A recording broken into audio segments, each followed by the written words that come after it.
Good evening, everyone. Welcome to LFC Transfer Room. Welcome, Jay Muse. Welcome, Jen LFC. Welcome, Dean. Welcome, Menti. We are here tonight to discuss the EFL Cup final that just took place a few hours back. Liverpool are EFL Cup champions for the 23-24 season.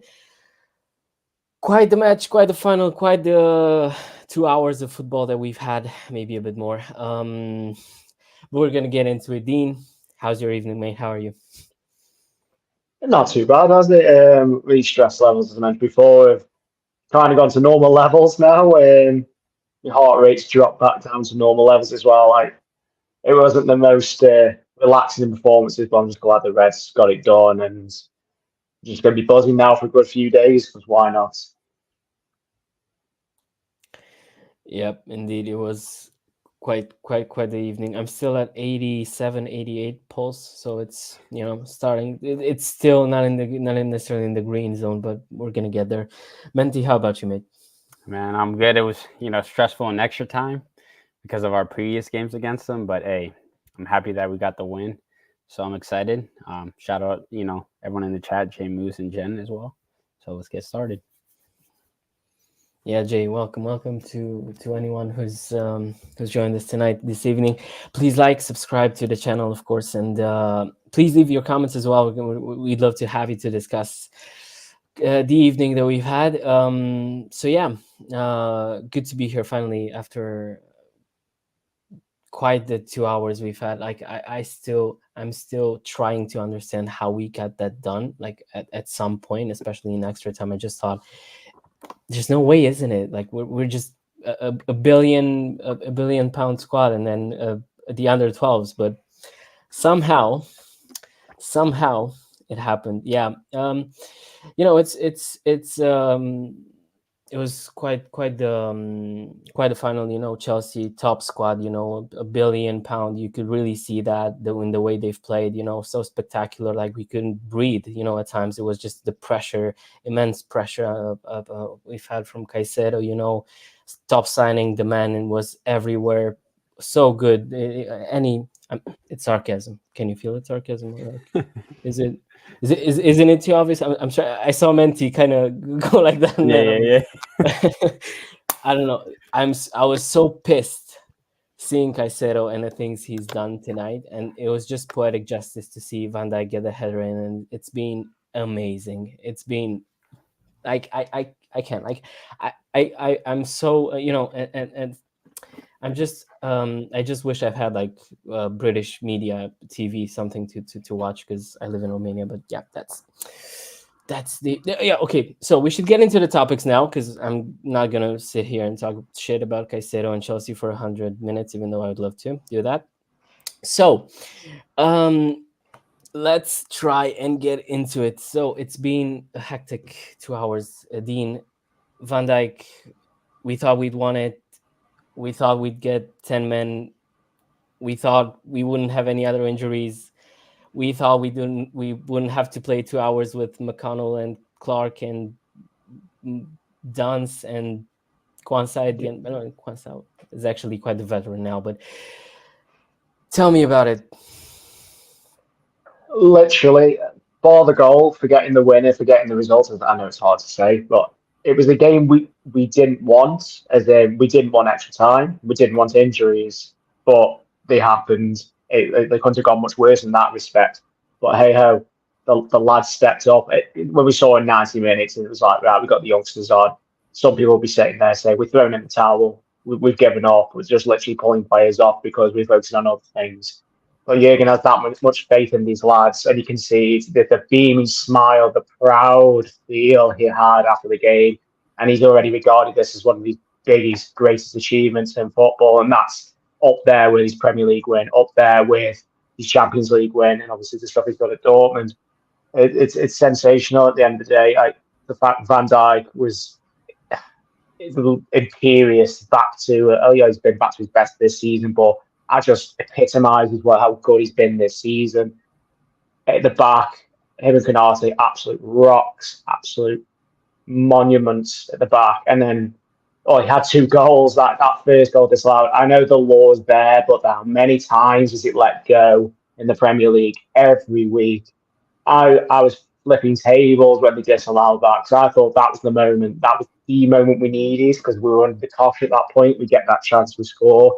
It's ruled out. And you just sucker punch. But the lads they got themselves sorted again, and we went again. We got into extra time, and fair play. Bobby Clark, McConnell, and Dan's absolutely fantastic off the bench. I think Clark, he looked like a general like first team all the way through in my eyes. I think he controlled himself really well, kept hold of the ball, kept it ticking over. I think, like I say, McConnell worked his absolute arse off. And Dan's, in all honesty, Dan's did more than Cody Gakpo did in 88 minutes. Like, that's nothing entirely against Cody Gakpo, but Dan's was a threat, major threat, just from the minimal time he was on the pitch. But yeah, Van Dijk at the other end again, and I'm not gonna lie, I missed the goal. I missed the goal. I preparing myself for penalties. I really was. I was like the last 2 minutes, and I was like, right, I'm gonna have to just go in the kitchen and just give myself a minute because I was that stressed of the ill. I was just waiting for penalties, and then I just hear a roar in the background. I'm like, my God, running in on my knees. But then I was like, I've missed it, but I don't care. Just fantastic! What a way to win! It is probably a nice, easy 5-0, which I think we all like.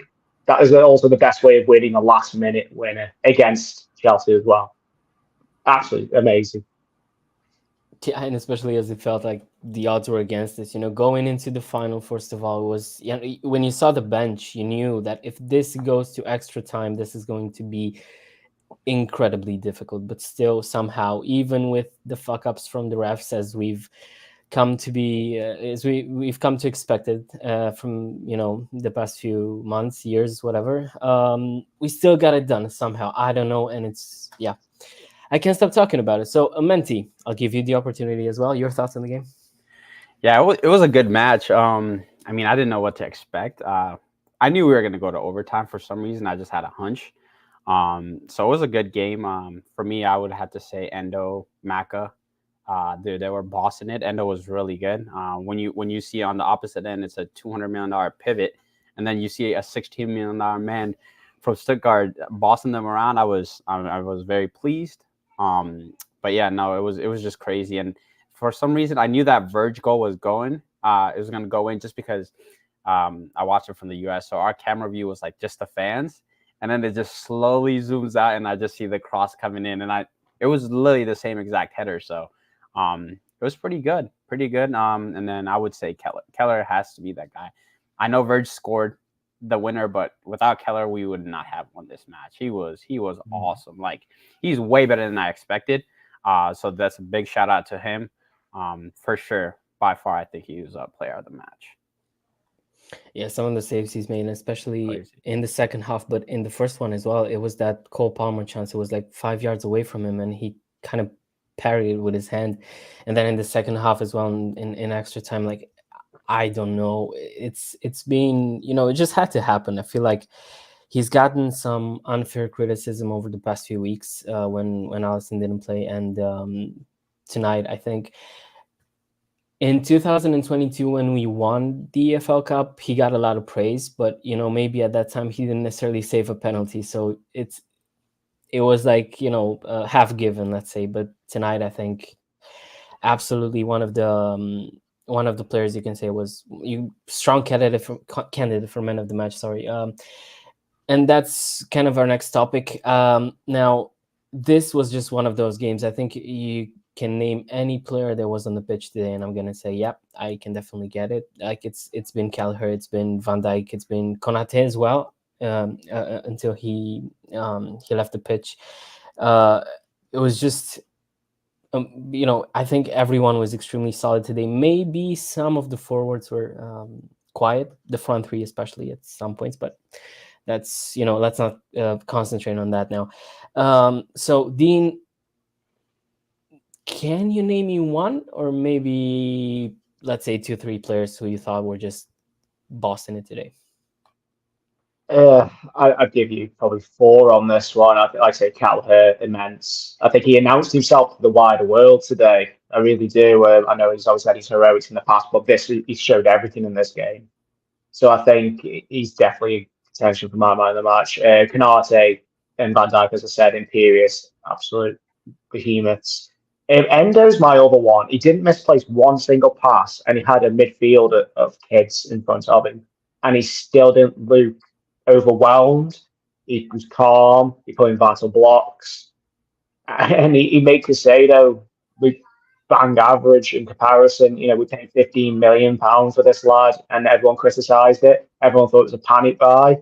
And look at him now. If he was 7 years younger, he'd be £100 million at this rate. So he's definitely up there in my eyes, and it's just a testament to what we did in the summer. The fact that all the criticism the recruitment side got for missing out on Lavia, missing out on Caicedo, and we bring in Endo and move forward so many months later, and you're looking back and going, wow, we really played a blinder there, both financially and on the pitch as well. Yeah, I remember it was quite a crazy 2-3 days when we signed Endo, especially on Twitter. Like I feel there was so much criticism. Like we didn't even see the guy play. Like I mean, I get it. You know, we've missed on a few players, and then we've signed, as you said, someone who a lot of people thought it was a panic buy. But you know, it was great because looking at it, some of those players that chose the more ambitious project got front row seats to see Endo lift the trophy. So I think, you know, we got a better player indeed at the end of the day. Like, it's crazy to say, and I'm gonna say it, we got the better player this summer. If we're talking about the DMs that we've missed on Lavia and Caicedo. I mean, look, maybe they come in, maybe of course they're gonna play more than they play in the Chelsea team, but still having Endo, I wouldn't swap him for anyone else right now. He's been absolutely immense today, an absolute warrior, as you said. You know, everywhere on the pitch. So it's his medal as much as everyone else's. Menti, what about you, mate? 2-3 players maybe you can name that were, you know, just stood out for you today. Kelleher has to be my number one for sure. Van Dijk. And then after that, you could I say Endo, just because he was boss in the midfield, but Maka did well as well. Lucho did well. Elliott did well. So it was just like, I mean, they did pretty well. I think Gravenberch, if he stayed in the game, he would have been very good. That, you know, it's just fortunate that he got injured. But no, it was a good performance. But I'd say Kelleher, Van Dijk, and Endo. Quite the captain's performance from Virgil van Dijk tonight. I thought I don't know if I necessarily remember a better. I mean, he's been amazing all season, but tonight it just felt like, you know, when the big moments come, this is what you want to see from your captain, and it just feels like, you know, he's setting the standards from everyone else on the pitch. So it's what you want to see. Okay, we're gonna try and move on and discuss. Well, I was trying to maybe try and approach Van Dijk and Kelleher separately. I know that we've kind of talked about him in you know, some of these minutes up until now, but what I wanted to say is, Dean, your thoughts on having your captain having an evening like this. Like, I'm thinking, did he even lose a duel tonight? Like, I don't even remember it. Was there a ball that got past him? Like, I don't remember it. It was just immense tonight, and I feel like this is what you need from your captain. Yeah, there was one where it went over his head, wasn't it, on the corner, that ended up landing to Diassi at the back, and he ends up like ski whipping it. But other than that, it's just like, and then ended up being the ball was just too high for him to jump to get to. But like I say, this is reminiscent of prime Van Dijk from 1819, 1920. Loads of people wrote him off last season, and even at the start of this season, he made the odd little errors here and there that he got called out for by the media, by other fans, and this just shows them that he's not dropped his form. He's just got better and better this season. He started out pretty well, recovering from that ACL this season properly. It does take time. But the confidence, I think the captaincy, I said this before, the captaincy has really elevated his game. It's brought more pride to it. His role in the team feels like the onus is on him to lead the team more. And I think it's just done wonders for him, in all honesty. You saw him out there on the pitch, just constantly being vocal, organising. Actually, he's imperious at the back. There's nothing else can really say that hasn't been said about him. He's just simply the best. And really, you can't really think of anybody else to be alongside him in the world at the moment, bar probably Canate. I can't really say much else about him, in all honesty. I just hope he signs like a new contract in summer and just carries on performing at the levels he is at the moment, to be honest. Yeah, that is indeed another conversation to have, about him and Trent in the summer. But until then, we still have quite a few months to, and a few trophies to go for. Menti, what I wanted to ask you is, we've now seen what Kelleher can do in these past few weeks, because I think he's been really great against Burnley, against Brentford as well. He's been, I think, it sounds crazy to say, but I think in a way you almost can notice that we don't have Alisson in goal anymore. So what I wanted to ask you is, now going forward, is it enough to play Kelleher in the cups only, or do we see him get maybe the odd game in the European competitions, maybe in the Premier League? Honestly, I think he'll just play games based on Alisson's injury. No matter what, Alisson's always, the first choice goalkeeper. Klopp has said it many times, but today was like, I'm usually, I had my doubts about Kelleher, but today, he got me shut, so I can't hate at all. It was a great performance, but I think it's just based on injuries, and I know Klopp is going to prefer Alisson just because they've been through so much together, and he's proved time and time that he's the best in the world. But yeah, I think for sure Kelleher should just keep playing. I know Alisson's out for the City game. That's his next challenge. That's his next step. So that could be like a career-defining game, I say. If he has a boss game like today, Kelleher's transfer value, it's going to skyrocket. So. Yeah, I think Paul said it in the comments as well, about his value just doubling after tonight. So yeah. Okay. Well, the next question and the next topic for tonight would be, we have to chat about the youngsters. We've seen them mentioned now in the chat as well quite a few times, and it's been, we've talked about it before going live as well. So I'm going to try and name them all. So it was Dance, McConnell, Clark. Kwanzaa came on, but he's not necessarily one of the youngsters anymore, I guess. Bradley tonight, I think, was really good, especially in the first half as well. And can I say, how disgraceful for Chilwell to go into Bradley's face and say, fuck off to a 19-year-old when you're Chelsea's captain. It was just so funny to see, because in the end, Chilwell's going home with his silver medal.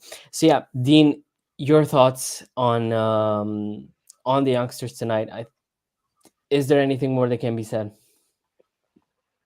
No, not massively. Just simple facts as they stepped up when needed. I'd say we didn't really know. Well, of course, we were going to notice the finer points of quality between McAllister and the other lads that are missing to the youngsters. Of course, there is going to be that comparison. But in terms of work rate and desire and the ethics around the team, the core beliefs of the team, tactics, you didn't really notice much difference. Clark played, like I said before, played really well.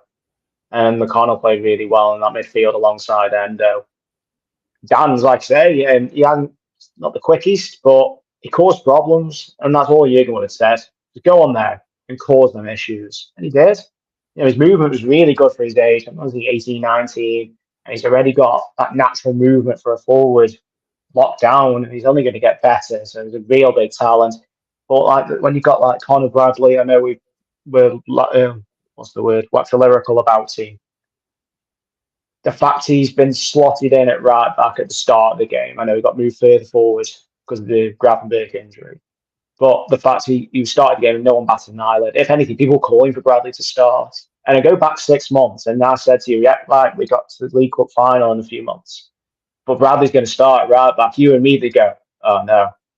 But now, it's a testament to how good he's been. You're going, Yeah, fine, no problem with that at all. And that's the same with Kwanzaa. Kwanzaa at the start of the season, if you said he was going to be fourth choice centre back and ends up becoming your third choice centre back ahead of Gomez, you're going, oh no. But now he comes on, and his first thing he does when he first comes on is literally gets the ball to feet and just goes past a Chelsea player, calm as anything.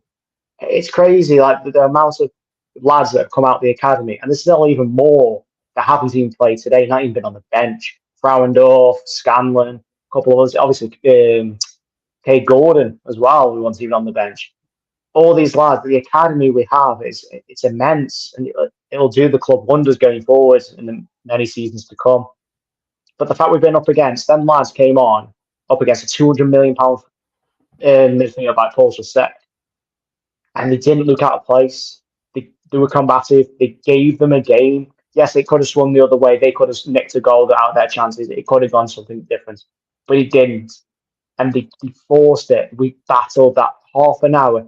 Pochettino come out and said, we were playing for penalties. Playing for penalties, you're up against kids. That's £1 billion squad. Yes, they've got their injuries, but it's all the bloody dud players. Let's be honest. And they were up against kids, and they were playing for penalties. It's embarrassing. Embarrassing from Chelsea, that is. The kids made the multi-million, well, the £1 billion squad look average in that extra time. And that's a testament to the academy. It's a testament to Klopp for having faith in the players, and it's a testament to the players for actually doing it on the pitch. You can't be much prouder as a fan, because we all dream of having these young lads coming through and making a major impact for the club.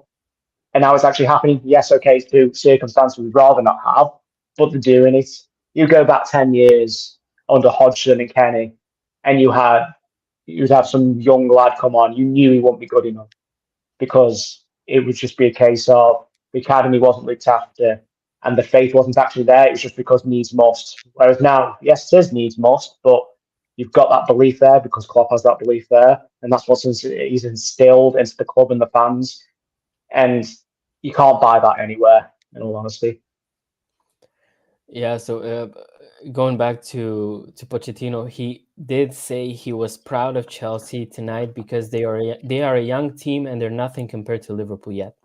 So that was just, hearing that they are a young team.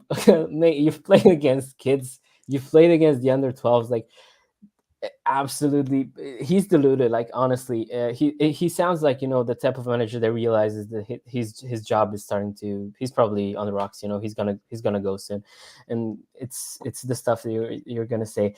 So yeah, it's just indeed, the stuff you said about Jurgen. I feel like, look, I've started to support. I'm still fairly young. I don't know how old you guys are, but I started to support Liverpool somewhere when I was 10. I think it was 2008, 2009, during the Torres and Gerrard time, with Rafa Benitez. And then Jurgen coming in 2015 basically was here for half of my time as a Liverpool supporter. And, remembering the times before Jurgen coming here, I just can't believe where we are now, like the standards that are at the club. And you feel like we're one of the biggest clubs in Europe now, and we can actually say that out loud because maybe during Hudson's time it wasn't necessarily easy to make that argument, but yeah, it is. It's Jurgen, and I think when you see the performances from the kids tonight, it's a massive part of that is also Jurgen and his staff. Let's not forget about his team. So Menti, your thoughts on the youngsters, on how they've done tonight? Oh, the youngsters they're amazing. I don't know, towards like the end when I was watching like the award ceremony, there was a part where it was just like all the academy kids taking a photo. And I was just thinking about it, like Klopp actually left us something for the future. So that's just gonna make me like miss him more when he leaves, just because like these kids are good. The fact that he's just trusting them to just go in there and get him a win is amazing. If you're on to go individually, Clark was amazing. He was very good. For me, I think Dan's was more threatening than Gakpo, to be honest. That's just me. He presses better. He runs better. Like, I don't know. He just has an eye for goal, so I'd like to see him play more. McConnell was a beast, and we already know Kwanzaa's good, and then Elliott did his thing. But yeah, I think Dan's has a future with Liverpool. So whenever the next manager comes, they know they got these boss kids in the academy.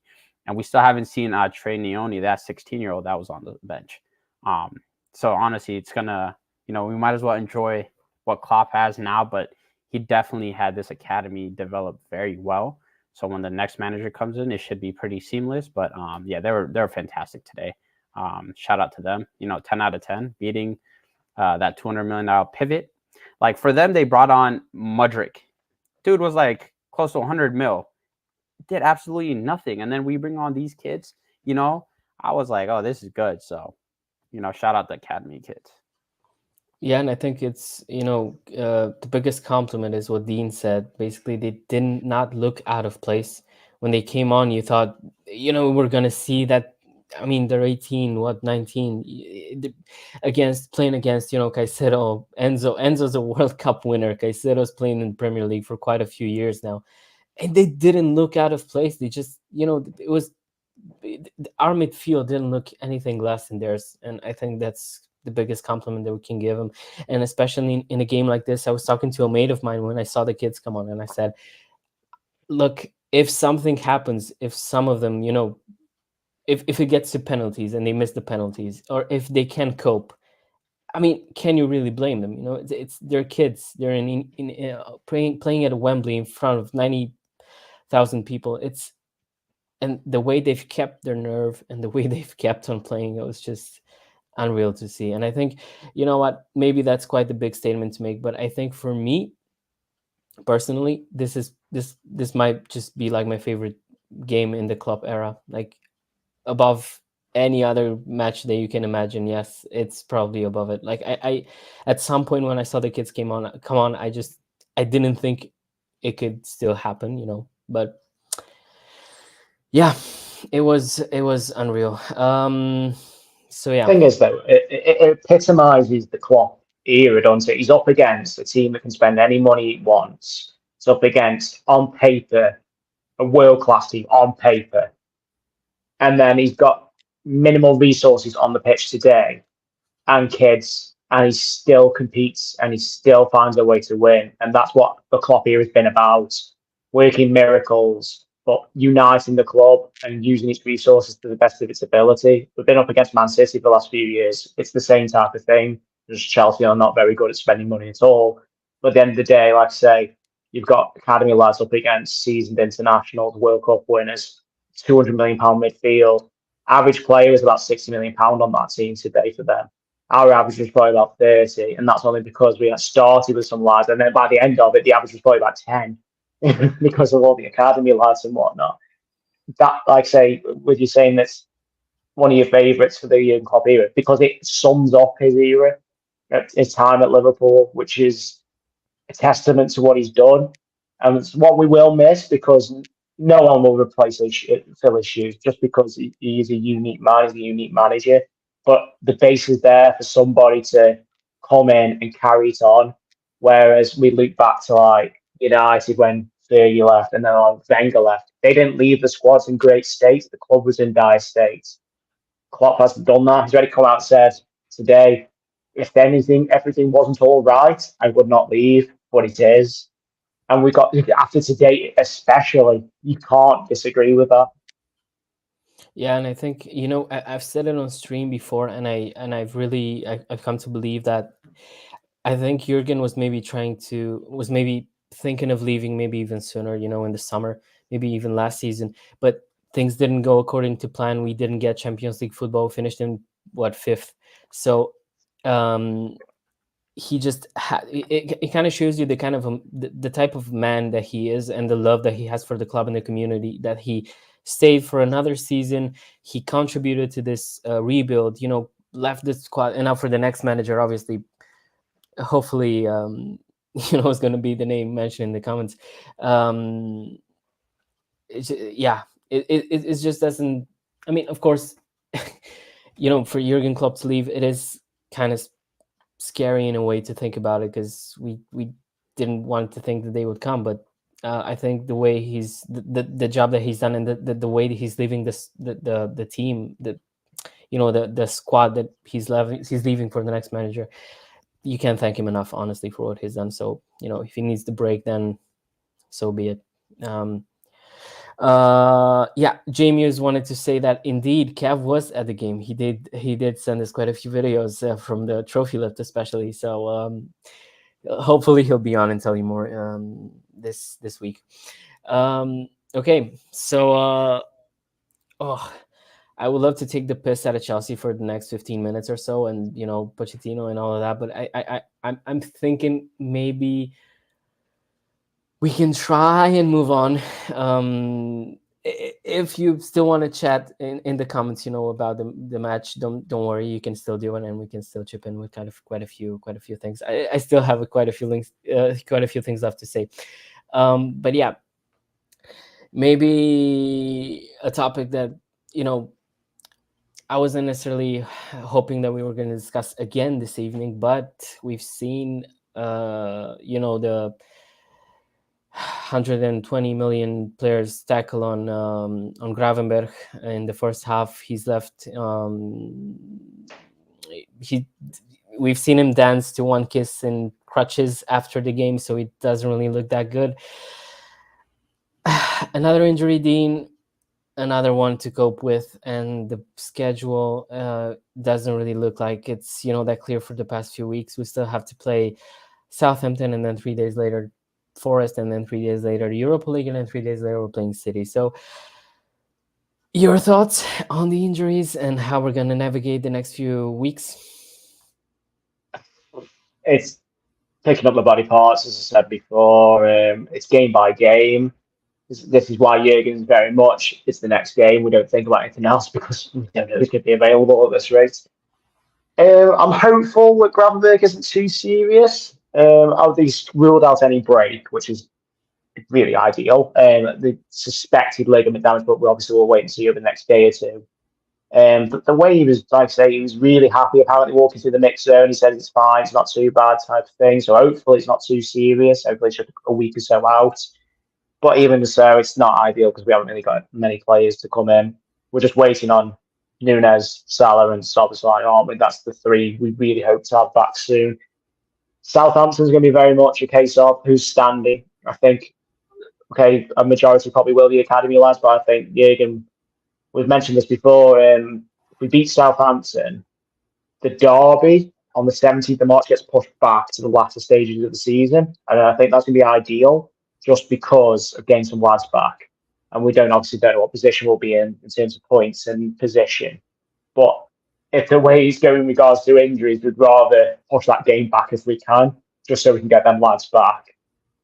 But like I say, I think it's going to be very much who's good to go, who can play 45 minutes at least, especially the outfield lads. I think Kelleher, I imagine, will get another game. I would like him to carry on. I don't want to see Adrian in goal. I really don't. I think that'd scare me.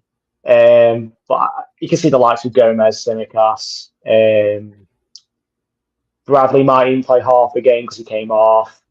That's how it's going to be the midfield and the attack is the concern. But like I said, we can't stand here or sit here going dead happy about the youngsters and then not back them against Southampton. I think I would like to have a couple of options on the bench. If we can have Nunes, Salah just to come on for 10, 15 minutes, just something, just to give us a bit more options going forward. But the priority, I think we can all agree on, is to have them fit for Notts Forest. I made a bit of a deal with the devil today. I said I'd happily lose on Wednesday if we won today, just because we're in a fine, or you never know, you're going to get in the quarters and so on and so on. But like I say, hopefully we can get a couple of lads back, and hopefully the ones who picked up knocks and injuries aren't too severe. I think we'll know more tomorrow, because that's going to be a treatment day. Anything's going to be assessed, and we'll just go again. And as I said on stream a couple of days ago, we'll just keep doing what we do. Whatever lads are on that team sheet, the ethics there, the tactics there, the core belief of the team is there. We just go again. Yeah, it is going to be interesting to see who starts on Wednesday. But as I said, I'm thinking. I tried to say that this evening I'm just going to try and celebrate the win and then just not think about anything else, because next week is going to be quite difficult. I'm thinking, hopefully, by what we've seen, maybe we will have Nunez and Mo on the bench, and Soboslai as well. I've seen something on Twitter now. I don't know how true it is about Soboslai talking to the Hungarian media, and basically he said that he wanted to play. He just argued with the doctors, and they said, it's better to just sit this one off. So yeah. Hopefully we might get these three back on the bench for the Southampton game, and then obviously to have them starting against Forest as well. So Menti, your thoughts on the injuries and on the team that plays on Wednesday? I think the team that plays on Wednesday, I think is going to be very similar. I don't see I think Kwanzaa might be able to come in the team. Gomez, maybe like you said, let Bradley play 45 minutes. But there's also a photo when Van Dijk scored. You literally see Szoboszlai jumping on Klopp and Klopp holding him, and Nunez running. It seems like they'll be on the bench. I don't think he'll bring him in unless he really has to. And we all know Mo, if he's fit, he's going to play. I think the big aim for the coaching staff is just have these guys ready for the Man City game. But yeah, no, I think you got to let the kids play. They're bossing it. Hopefully they score a lot, because I definitely want to see Trey Naoni play. And yeah, I saw Paul's comment in there about Carvalho. I think Carvalho is going to be a big player next year, just because he's cooking right now in the championship. It's going to be a new manager. I know him and Klopp had their differences, but new manager, new opportunities, and I really hope he gets his chance, because he's a very technical player. But Wednesday got to be kids. Maybe let Van Dijk play, not too much. Maybe let Konate come off. I don't know. Just I feel like we could beat Southampton with the kids. So yeah, especially with the momentum that we now have. I think in the past few weeks, thinking about the Southampton game, we've always known where we're going to play the kids, but now I think they've kind of earned it.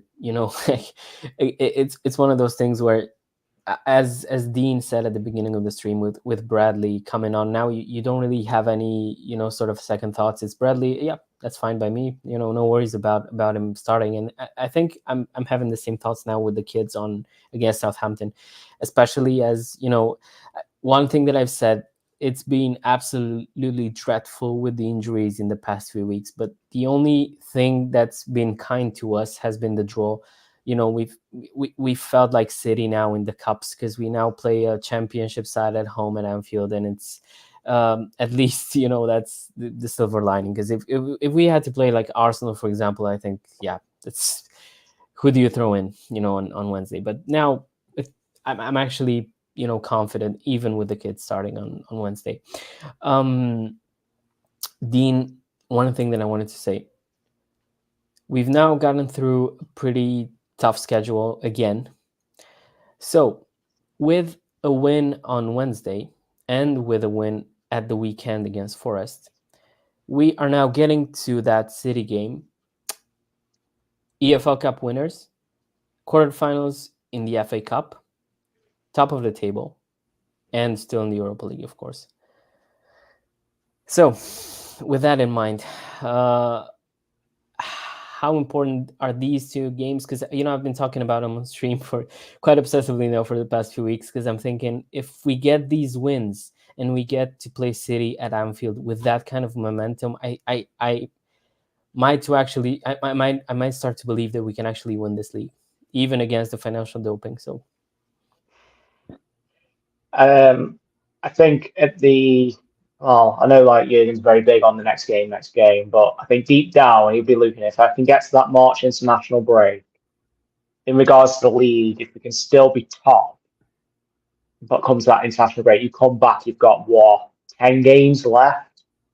You start thinking he won't, and Jurgen wouldn't admit it, but you start thinking there's a good chance here, especially if you're still top after playing City. We've only got to draw with City. We haven't got to beat them.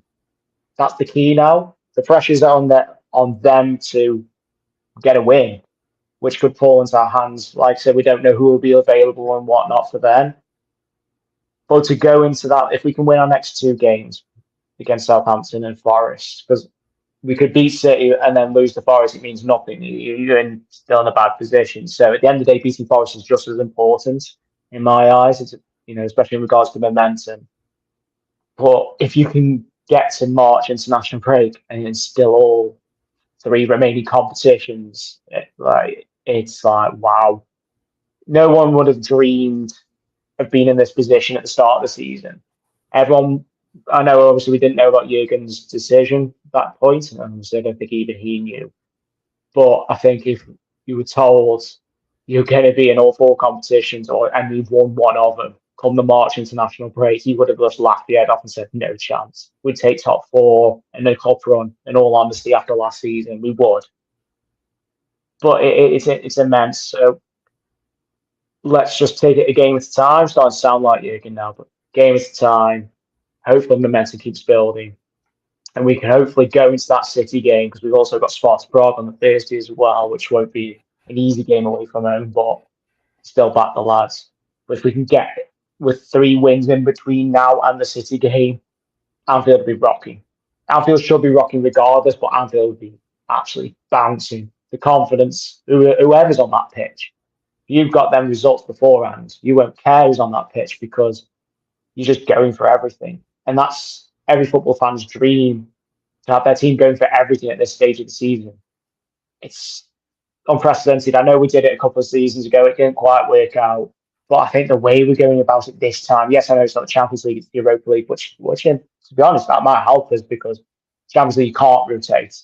Europa League you can slightly. But we've just seen different this time. There seems to be a bit more to our game, more goals, more options, barring injuries. I felt like that last quadruple push, it was very much an 11, plus a couple of lads on the bench. It was Minamino, once in Origi with the backups. Now we've got a bit more depth when everyone's more players are back. There's a bit more belief that we can do something even more special to send Jurgen off with hopefully 3 or 4 trophies. And that'd be just the perfect way to send him off, in all honesty.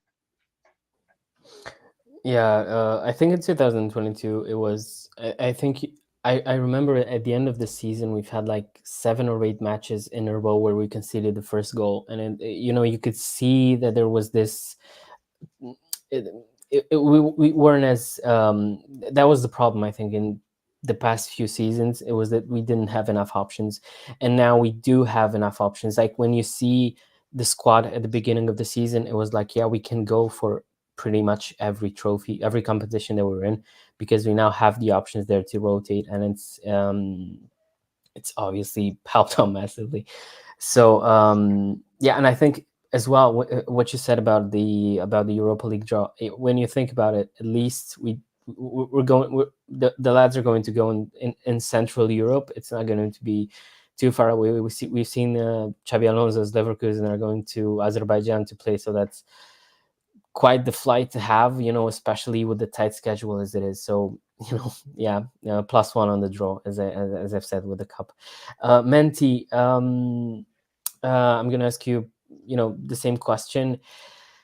We now have the opportunity to get to that City game, being looking great, being top of the table, having won silverware already. So how massive is this week coming for you? It's a big week, honestly. I know I shouldn't say I'm not too worried about it, just because it is Southampton. I think we should be able to get through them. We should, just because of where we're at right now. We should be able to get through them. Nottingham, of course, they're not scrubs. They're actually decent this season. I've been watching some of their games. They're pretty good on the counter. But yeah, we should beat them as well. But for this Man City game, honestly, if we somehow stay at the top of the table, even if that means we do get a draw or get that win, that's going to be huge, because at that point, the players mentally know it's like that was their biggest obstacle. And now it's just, at that point, it's just one game at a time. And if we don't drop points, because we still have to go to Old Trafford as well. I know we've been recently better against them, but last game we played them, we did draw at home. It's not looking too good for Ten Hag, so that's in our favor. But yeah, I think that Man City game is going to be the game that like the players are like, oh, we actually could do this. And, that'll be implanted in their head. And hopefully, yeah, I think I should be at that game as well. So we'll get some cool stuff for J Muse and all, Jen. we'll get some good content for you guys as well. So yeah, I'm buzzing for that game. Yeah, what I do want to say about the maybe it isn't, you know, necessarily a good thing to kind of browse through the games and just think about a City match, but it's the opportunity that we might have. Um, Obviously, playing. I mean, Southampton. Let's say I'm pretty confident about that one, but Forest is going to be an extremely tough game. So I just want to say that it's not going to be like, you know, I'm thinking it's 3 points already and we're just going to get to the City game.